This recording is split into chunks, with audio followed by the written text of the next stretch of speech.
All right, D major scale. So with the scales, obviously you want to make sure you know your finger families first.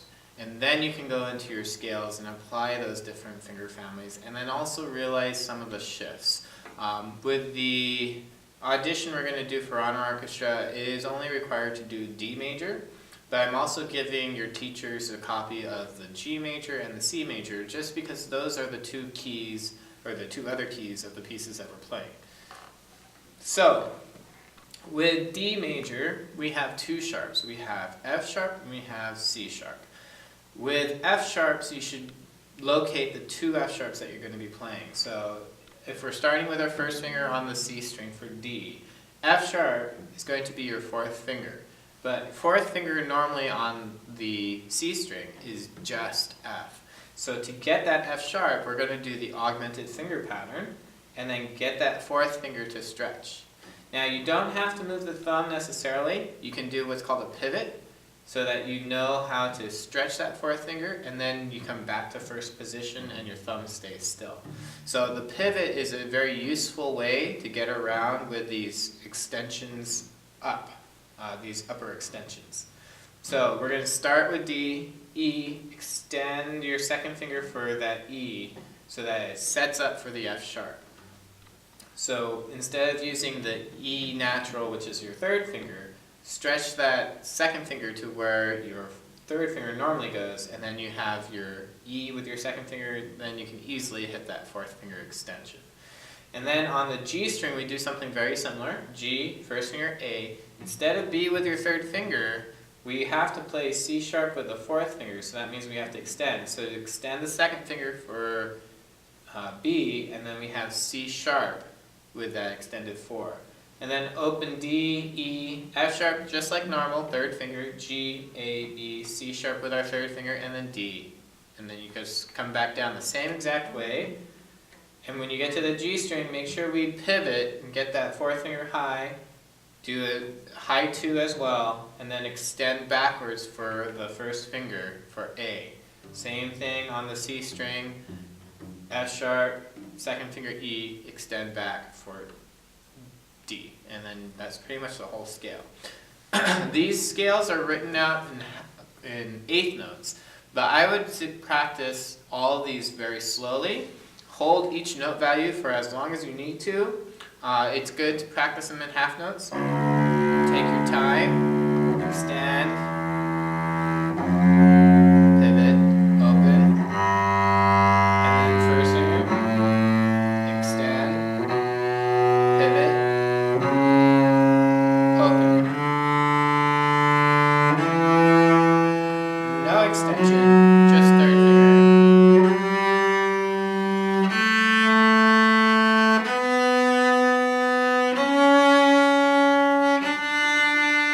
Back down.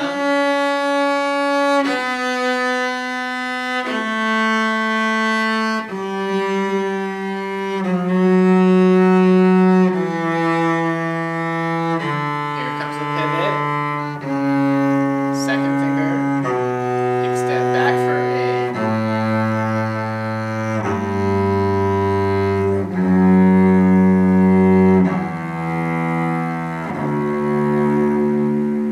So half notes are a good way to practice some nice slow bows. And then once you get really comfortable with those half notes, then I like to go into succession. I like to go into repeated eighth notes. And then from those repeated eighth notes, I will take them by 4s, then to 2s, and then what your audition will be is just by 1s. So we will do 4s.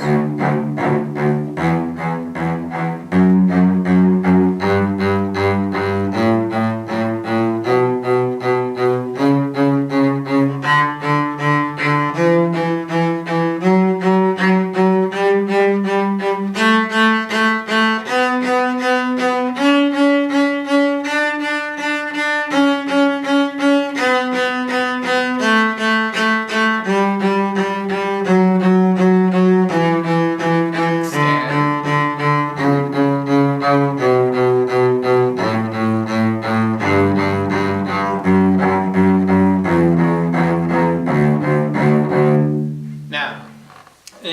actuality, if you do 4/8 notes, that's the same duration as a half note.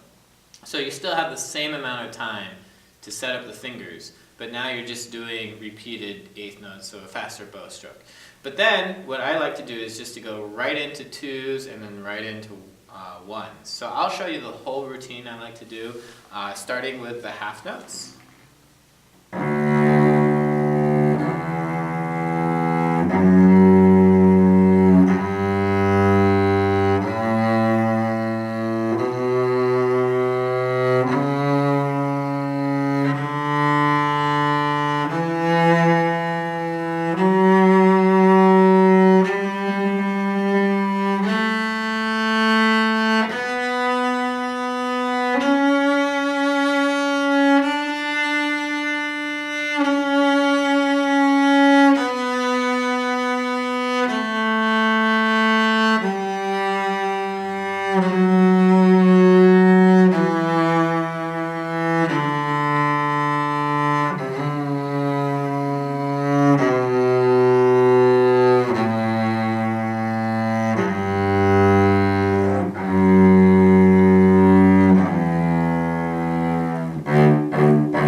So that's one way, and pardon that first extension, my mind was elsewhere.